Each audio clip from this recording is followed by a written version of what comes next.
First of all, good morning. In the gospel we just heard, here is this leper who asked to be cured by our Lord, and he was cured. For your information, during the time of Jesus, there was no cure yet for leprosy. And we know what leprosy is. So since it had no cure yet during the time of Jesus, leprosy was considered a miserable or a dangerous disease. So let me present to you two realities, two situations which happened during the time of Jesus in the context of leprosy. So what were these two experiences of a leper during Jesus' time? And these two are our points for reflection. So please do not forget the two details, okay? Let's begin with number one. The bacteria of leprosy so strong that they slowly eat up our skin, flesh, and bones. That is how powerful the bacteria of a leprosy are.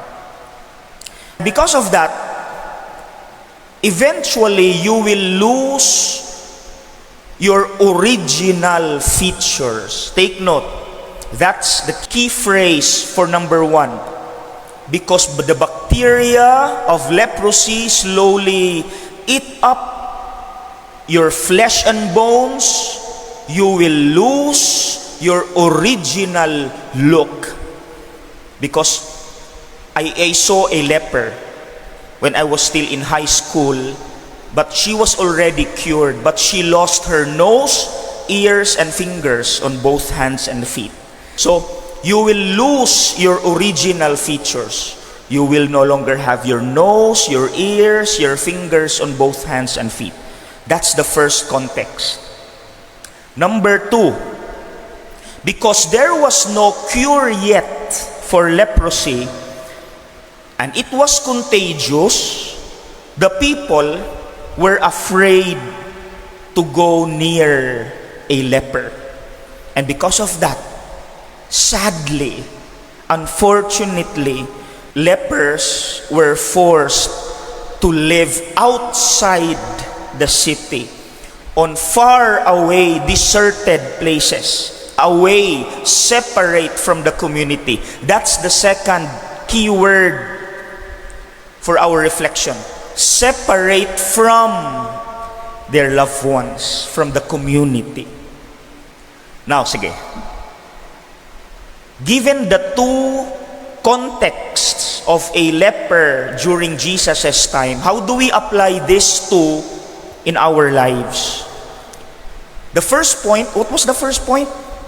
The bacteria are so strong that they slowly eat up your flesh, skin, and bones. You will lose your original look.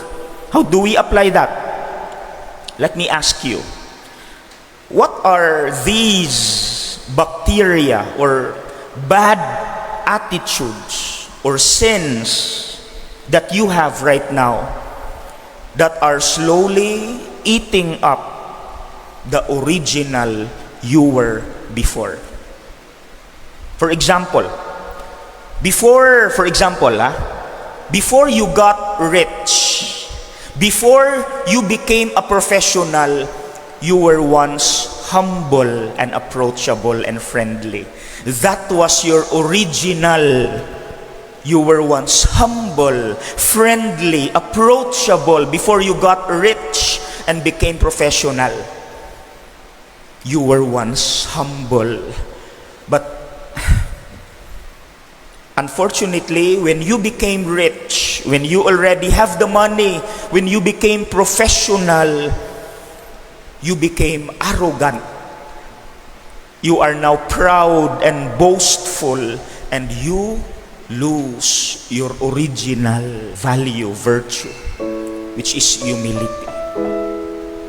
Maybe you have known people around you who are like that now, who were once kind-hearted, gentle, humble, approachable, friendly, when they were still poor, when they were still studying. But now, after getting rich, after becoming professional, they have become proud and boastful and arrogant. Or it can be you and me. So again, before we proceed to number 2, like how the bacteria of leprosy slowly eat up skin, flesh, and bones and lose the original features of a person, what are these bacteria or sins or bad attitudes that are also slowly eating up the original values we once had, like humility, kind-heartedness, gentleness, being friendly, being approachable? Now, how about number 2? What was our clue? Because of leprosy, which during Jesus' time still had no cure yet, people were afraid, and these lepers were forced to live outside the city. The keyword is separate, away from the community, from their loved ones. Our question for number 2 is, what are the things that have become the sad reason why we are now separated from God or from our loved ones? For example, many of us are so involved in work and business that they could no longer find time to go to Mass, pray to God. So they are now separated or away from God. Or the worst, because of work and business, it creates a negative effect on family relationship. Like, for example, I remember I facilitated a retreat with grade 6 students in a rich school in our place. And during the sharing, this young man emotionally shared his experience. He said, "My mommy and daddy are always away because of the nature of their work, their business. To appease me, because of their absence, they always send me money, even large sums of money. And they even send me gadgets and anything I want." And when he started to cry, I also got emotional when he said, "But I don't need the money. I don't need the gadgets. I don't need anything. I need my mommy and daddy. I need someone to appreciate my medals. I need someone who will ask me, kumusta? But they are not there. They're absent.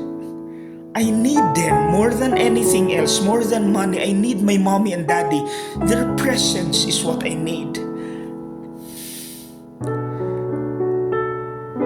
Because of the nature of our work and business,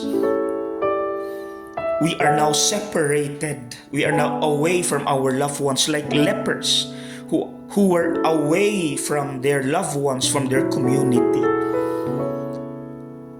So my dear brothers and sisters, if we have these 2 spiritual leprosies, then let us deal with them.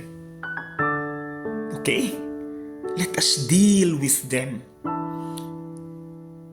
Before we end our 2 leprosies, number 1, what is this spiritual leprosy or bad attitude, a sin that is slowly eating up the original you, your original self.